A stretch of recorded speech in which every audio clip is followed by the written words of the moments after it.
Carnage in NSW town after truck crash.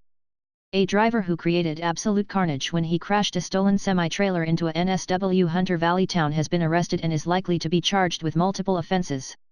The truck crashed and burst into flames on George Street in Singleton on Wednesday morning after taking out 5 cars and damaging buildings including the Royal Hotel and an antique store. 4 people were taken to hospital with 1 man in a critical condition.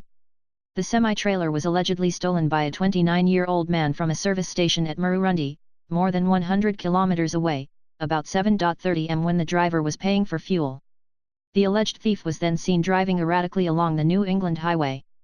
Police initiated a pursuit and deployed road spikes as the truck approached Singleton, Inspector Robert Post told reporters at the scene.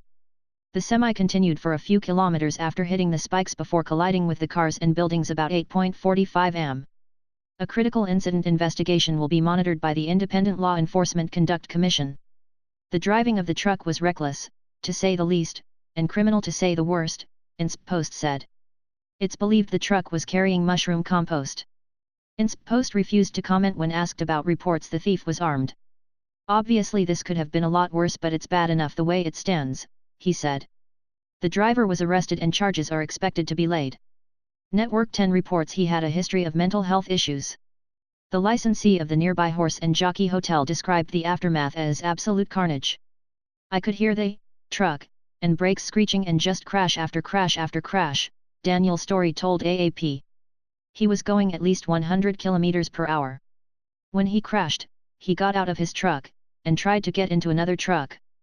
NSW Ambulance Inspector Luke Wiseman says it was a chaotic scene in the picturesque town.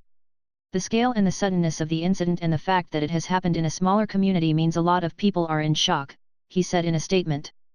8 patients were assessed at the scene and 5 were taken to nearby hospitals. A 67-year-old man suffered head and chest injuries and was airlifted to John Hunter Hospital in Newcastle. He was in a critical but stable condition on Wednesday night. A 62-year-old woman with pelvic and hip injuries and a 64-year-old man with neck, chest, and back pain are both in a stable condition. 7 ambulances responded to the crash and a second rescue helicopter was summoned from Sydney. The cleanup is expected to continue into Thursday morning, Singleton Mayor Sue Moore told AAP.